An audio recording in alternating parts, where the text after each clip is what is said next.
नमस्कार मित्रों, सभी का स्वागत है आपके अपने चैनल स्वरान एकेडमी क्लासेस पर। यहाँ हम बात करेंगे किंग जॉर्ज चिकित्सा विश्वविद्यालय उत्तर प्रदेश लखनऊ की। इसके तहत जो वैकेंसी आई थी 2024 में विज्ञापन आया, फिर 25 में इसका फॉर्म शुरू हुआ।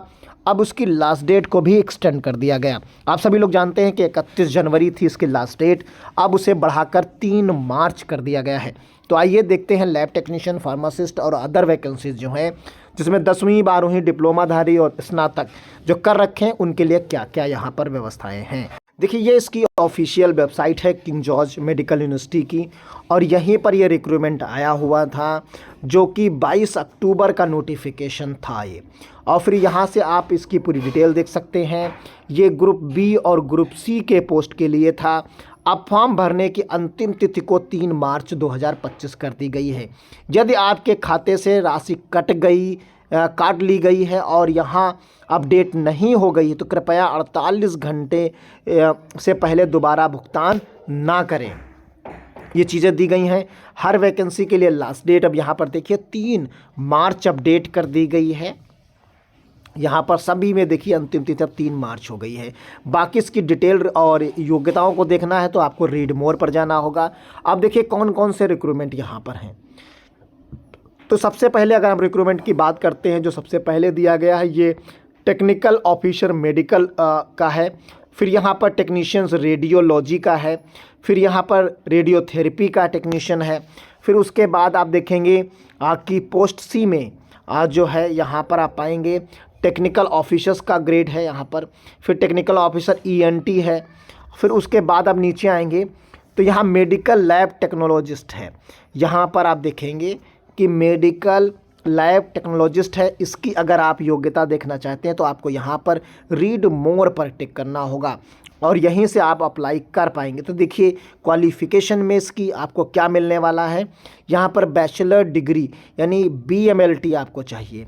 बीएमएलटी आपके पास होना चाहिए, तभी आप फॉर्म को भर सकते हैं। क्या होना चाहिए? बीएमएलटी आपके पास होना चाहिए, तो आप फॉर्म को भर सकते हैं।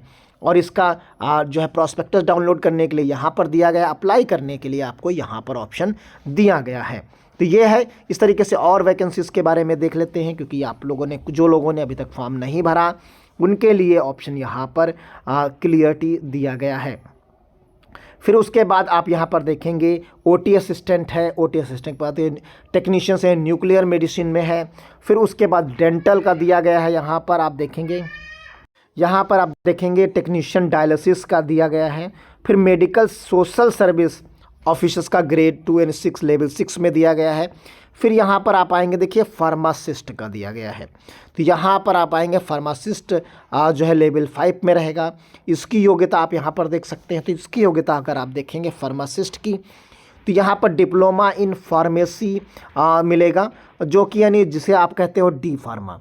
जो डी फार्मेसी है, जो लोग कर चुके हैं उनके लिए ये अप्लीकेबल है यानी। और अगर आप डिग्री कर रखे हैं तो और अच्छी बात है।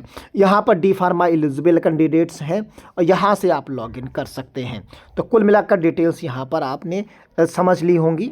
और फिर उसके बाद आप फिर से बैक आ जाइए। यहाँ पर बैक आएंगे तो आपको पूरी डिटेल के रूप में यहाँ पर मिलने वाली है। यहाँ से लॉगिन और बाकी कितनी फ़ीस चार्जेस है, इसका फ़ीस चार्जेस आप देख सकते हैं। देखिए फ़ीस चार्जेस यहाँ पर आपको दिए गए हैं। ये सब कैटेगरी के लिए फ़ीस चार्जेस है।